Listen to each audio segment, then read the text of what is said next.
Morning. நாங்கள் ஆரம்பி miss. இன்றைக்கி நம்ம யூனிட் 2ல் நெக்ஸ்ட்டு பார்க்குற டாபிக் உராய்வை பாதிக்கும் காரணிகள். நம்ம ஏற்கனவே சொன்னோம், உராய்வுங்கிறது ஒரு பொருள் இன்னொரு பொருளோட மோதும்போது வரக்கூடிய அந்த தொடு விசை தான் உராய்வுன்னு சொன்னோம். இப்போ உராய்வை பாதிக்கும் காரணிகளில் ஃபஸ்ட் ஒன்று பரப்பின் தன்மை பார்க்க போகிறோம். நம்ம எடுத்துக்கிற பரப்பு எப்படி இருக்குது, வலுவழுப்பாக இருக்கா சொரசொரப்பாக இருக்குது அப்படின்னு பார்க்க போகிறோம். அதுக்கு ஒரு செயல்பாடு இருக்குது பாருங்கள். மேஜையின் மீது ஒன்றன் மீது ஒன்றாக புத்தகங்களை அடுக்கவும், இதன் மீது அகலமான ஒரு அளவுகோலை சாய்வாக வைக்கவும். அளவுகோல் மேஜையை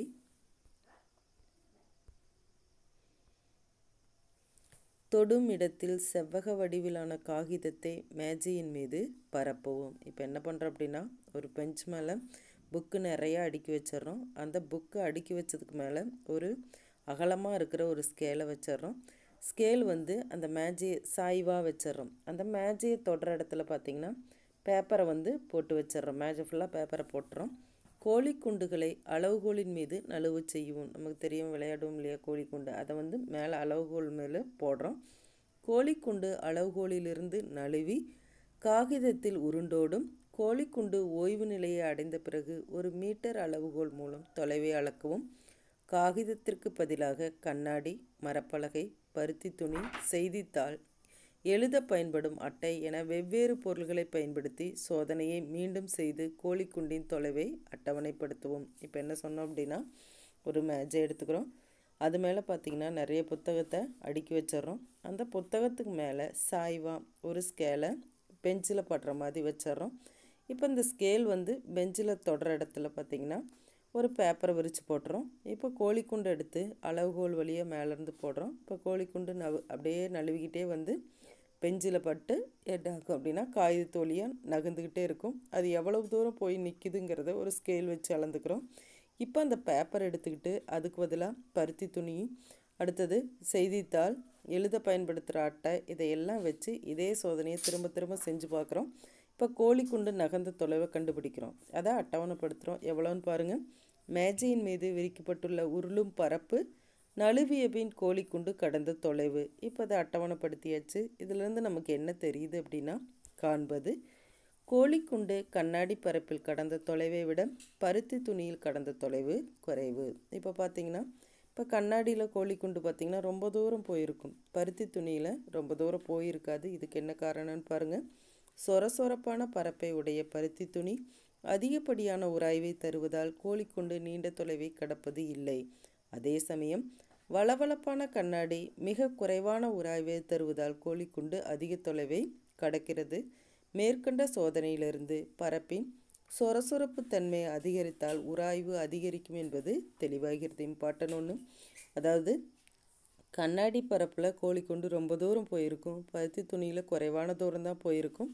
இதுக்கு என்ன காரணம்னா, கண்ணாடி பரப்பு ரொம்ப வலுவழுப்பாக இருக்கும், அதே பருத்தி துணி சொரசொரப்பாக இருக்கும். சொரசொரப்பான பரப்பில் ஒரு பொருள் உருளும் போதோ அல்லது நழுவும் போதோ சொரசொரப்பான பொருள் பார்த்திங்கன்னா அந்த உருள பொருளுக்கு பார்த்திங்கன்னா அதிகப்படியான உராய்வை தரும். அப்போ சொரசொரப்பான பரப்பில் உராய்வு அதிகமாக இருக்கும், எதை காட்டிலும் வலுவழுப்பான பரப்பை காட்டிலும். நெக்ஸ்ட் பாருங்கள். நெக்ஸ்ட்டு பொருளின் எடை. மிதிவண்டியின் பின்னால் பளு ஏற்றப்படாத போது மிதிவண்டியை ஓட்டுவது எளிது. ஆனால் பளு ஏற்றப்பட்டவுடன் எடை அதிகரிக்கிறது. இதனால் மிதிவண்டி சக்கரத்திற்கும் சாலைக்கும் இடையான உராய்வு அதிகரிக்கிறது. இம்பார்ட்டன் ஒன்று. ஃபஸ்ட்டு பொருளோட பரப்பு சொன்னோம். பரப்பு சொரசொரப்பாக இருந்தால் உராய்வு அதிகமாக இருக்குன்னு சொன்னோம். அதே மாதிரி பொருளோட எடை அதிகமாக இருந்தால் உராய்வும் அதிகமாக இருக்கும். எப்படி அப்படின்னா, இப்போ நம்ம ஒரு சைக்கிளில் போகிறோம், பின்னாடி எந்த ஒரு வெயிட்டும் இல்லை அப்படின்னா ஈஸியாக போயிடலாம். இதே வெயிட் அதிகமாக நமக்கு ஓட்டுறதுக்கு கஷ்டமாக இருக்கும். இதுக்கு என்ன காரணம்னா, சாலைக்கும் மிதிவண்டியோட சக்கரத்துக்கு இடையில் வெயிட் அதிகமான உராய்வு அதிகமாகிடுது அப்படிங்கிறது அர்த்தம். நெக்ஸ்ட் பாருங்கள். தொடு பரப்பு. ஒரு குறிப்பிட்ட எடைக்கு உராய்வானது தொடும் இரு பரப்புகளுடன் நேரடியாக தொடர்பு படுத்தப்படுகிறது. தொடு பரப்பு அதிகமாக இருந்தால் உராய்வும் அதிகமாக இருக்கும். சாலை உருளை அதிக தொடுபரப்பை பெற்றுள்ளதால் அதிக உராய்வை கொண்டுள்ளது. மிதிவண்டியின் மெல்லிய சக்கரத்தின் தொடுபரப்பு சிறியதாக இருப்பதால் குறைவான உராய்வை பெறுகிறது. இம்பார்ட்டன் ஒன்று. தொடுபரப்புனா அதாவது உருள்ற பொருளோ நழுவுற பொருளோ அது எந்த பொருளில் உருளுதோ அதை டச் பண்ணுற பரப்பை தான் தொடுபரப்புன்னு சொல்லுவோம். இப்போ ரோட் ரோலர் பார்த்துருப்போம், அதோட சக்கரம் ரொம்ப பெருசாக இருக்கிறதுனால அது உராய்வு அதிகமாக இருக்கனால ரொம்ப ஸ்லோவாக தான் போகும். இது சைக்கிளோட சக்கரம் பார்த்திங்கன்னா அது ரோட்டை டச் பண்ணுற பரப்பு ரொம்ப குறைவு, அதனால் அது ஃபாஸ்ட்டாக போகுது. அப்போ தொடுபரப்பு அதிகமாக இருந்தால் உராய்வு அதிகமாக இருக்கும், பொருளோட எடை அதிகமாக இருந்தாலும் உராய்வு அதிகமாக இருக்கும். அதே மாதிரி பொருளோட பரப்பு சொரசொரப்பாக இருந்தாலும் உராய்வு அதிகமாக இருக்கும். நெக்ஸ்ட்டு நம்ம பார்க்குறது உராய்வின் நன்மைகள். Important 5 mark question. உராய்வால் நமக்கு என்னென்ன நன்மைகள் கிடைக்குதுன்னு பார்க்க போகிறோம். உராய்வானது நமது அன்றாட செயல்பாடுகளில் மிக முக்கியமான பங்கை வகிக்கிறது. அன்றாட வாழ்வின் பெரும்பாலான நிகழ்வுகளில் உராய்வு விரும்பத்தகுந்ததாக உள்ளது. அதாவது உராய்வினால் நமக்கு என்னென்ன நன்மைகள் வருதுன்னு பாருங்கள். உராய்வின் காரணமாக எந்த ஒரு பொருளையும் நம்மால் பிடிக்க முடிகிறது. அதாவது எந்த பொருளை நம்ம கையால் பிடிக்கிறோம் அப்படின்னாலும் கையுக்கும் அந்த பொருளுக்கும் இடையில் உராய்வு இருக்கிறதுனால தான் நம்ம அதை பிடிச்சி வச்சுருக்க முடியுது. நெக்ஸ்ட் பாருங்கள். உராய்வின் காரணமாகவே நம்மால் சாலைகளில் நடக்க முடிகிறது.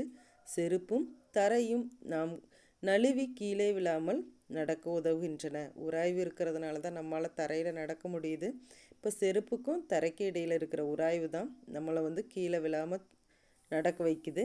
நெக்ஸ்ட் பாருங்கள். உராய்வின் காரணமாகவே பேனாவை கொண்டு காகிதத்தில் எழுத முடிகிறது. சக்கரத்திற்கும் சாலைக்கும் இடையேயான உராய்வு விசை பாதுகாப்பான பயணத்திற்கு காரணமாக உள்ளது.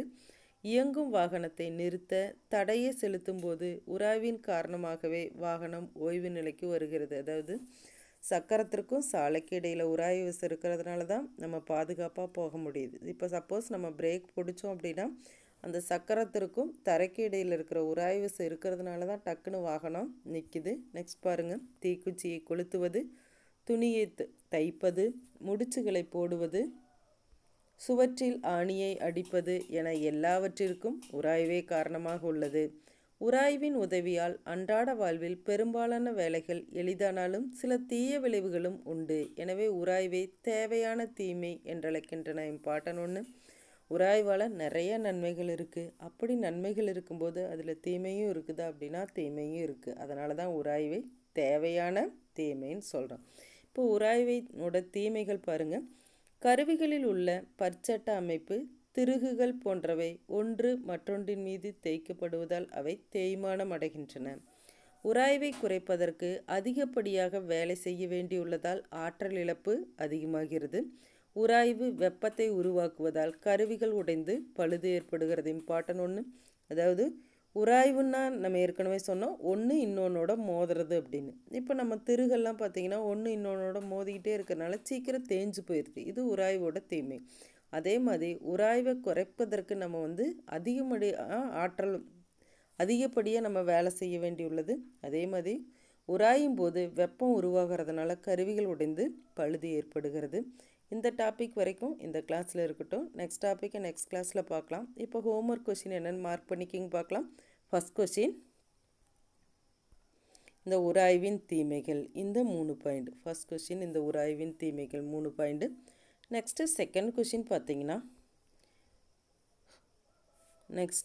செகண்ட் கொஸ்டின் உராய்வின் நன்மைகள் டாபிக் போட்டு இந்த எத்தனை பாயிண்ட் அப்படின்னா 5 பாயிண்ட்டு. 5 பாயிண்டில் இந்த சைடு இருக்குது அந்த ஒரு பாயிண்ட் முடிகிறது.